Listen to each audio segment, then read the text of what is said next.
UGC net JRF അറബിക്കിന്റെ tips and ട്രിക്സിന്റെ രണ്ടാമത്തെ സെഷനിലേക്ക് സ്വാഗതം. നമുക്കൊരു ക്വസ്റ്റ്യൻ നോക്കാം. ഹുവ അബുൽ ഫളൽ അഹ്മദ് ബിൻ അൽ ഹുസൈൻ. ഓക്കെ, അബുൽ ഫളൽ അഹ്മദ് ബിൻ അൽ ഹുസൈൻ എന്നറിയപ്പെടുന്നത് ബദിയുസ്സമാൻ ഹമദാനി ഇബ്നുൽ അമീദ് അൽ മുത്തനബി അൽ ഹരീരി. ഇതിൽ ആരുടെ പേരാണ് അബുൽ ഫളൽ അഹ്മദ് ബിൻ അൽ ഹുസൈൻ എന്നുള്ളതാണ് ക്വസ്റ്റ്യൻ.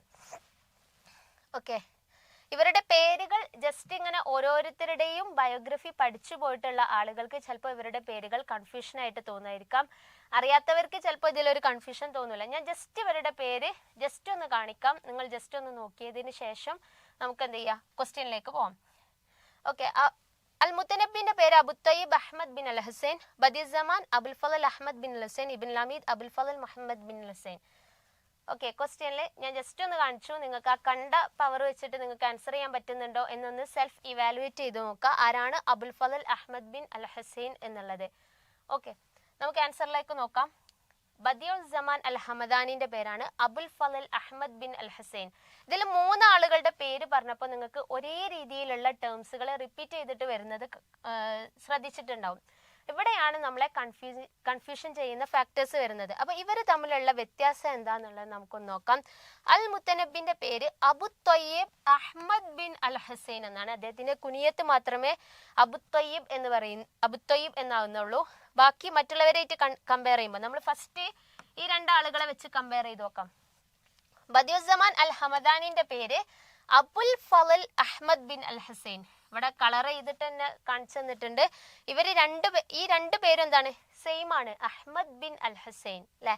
ഒരാൾ അബു തയ്യിബാണ്, ഒരാൾ അബുൽ ഫളലാണ്. ഓക്കെ, ദെൻ ഇബ്നുൽ അമീദ്, അദ്ദേഹത്തിന്റെ പേര് അബുൽ ഫളൽ. ഇവർ രണ്ടുപേരും കമ്പയർ ചെയ്യുന്ന സമയത്ത് രണ്ടുപേരുടെയും സ്റ്റാർട്ടിങ് സെയിം ആണ്. ഒരാൾ അഹ്മദ് ബിൻ അൽ ഹുസൈൻ ആണ്, ഒരാൾ മുഹമ്മദ് ബിൻ അൽ ഹുസൈൻ ആണ്. ഓക്കെ, അപ്പൊ ഈ ഒരു ഡിഫറൻസ് നിങ്ങൾക്ക് മനസ്സിലായിട്ടുണ്ടാവും എന്ന് കരുതുന്നു.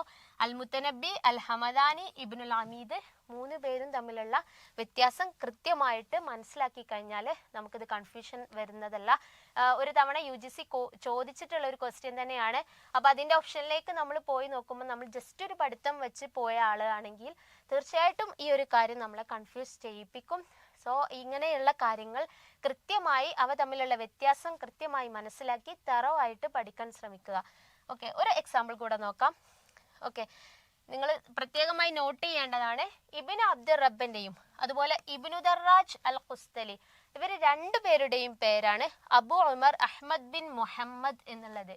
ഒരാൾ അബു ഉമർ അഹ്മദ് ബിൻ മുഹമ്മദ് ഇബ്നു അബ്ദുർ റബ്ബാണ്, ഒരാൾ അബു ഉമർ അഹ്മദ് ബിൻ മുഹമ്മദ് ഇബ്നു ദർറാജ് അൽ ഖുസ്തലിയാണ്.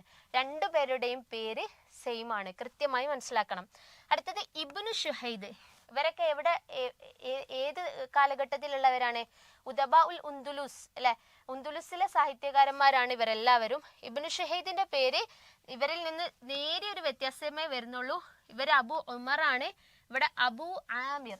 ഓക്കെ, അബു ആമിർ ആണ്, ഒരു അലിഫേ വരുന്നുള്ളൂ. ദെൻ അഹ്മദ് ബിൻ, ഇതൊക്കെ സെയിം തന്നെയാണ്. ഇവർ അബ്ദുൽ മലിക്. ഓക്കെ, അഹ്മദ് ബിൻ അബ്ദുൽ മലിക്. അബു ആമിർ അഹ്മദ് ബിൻ അബ്ദുൽ മലിക് അല്ലെങ്കിൽ അബു ആമിർ അഹ്മദ് ബിൻ അൽ മർവാനി എന്നുള്ള പേരും ചില സ്ഥലങ്ങളിൽ ഇബ്നു ഷുഹൈദിനെ കാണിക്കുന്നുണ്ട്. ഓക്കെ, അപ്പോൾ ഇവ തമ്മിലുള്ള വ്യത്യാസം കറക്റ്റ് ആയിട്ട് മനസ്സിലാക്കുക. ഈ ഒരു പേരിൽ രണ്ടാളുകൾ അറിയപ്പെടുന്നുണ്ട് എന്നുള്ളതും കൃത്യമായി മനസ്സിലാക്കുക. ഇങ്ങനെയുള്ള പോർഷൻസിൽ നിന്നാണ് UGC നമുക്ക് ക്വസ്റ്റ്യൻസ് ഇടുന്നത്. അതുകൊണ്ട് തന്നെയാണ് പല ആളുകൾക്കും അത് കൃത്യമായ രീതിയിൽ ക്വാളിഫൈ ചെയ്യാൻ പറ്റാത്തത്. സോ ഇത്തരത്തിലുള്ള ഡിഫറൻസുകളൊക്കെ കറക്റ്റായി മനസ്സിലാക്കി കൃത്യമായി തറവായി പഠിച്ചു പോവുക. ശുക്രൻ ലക്കും.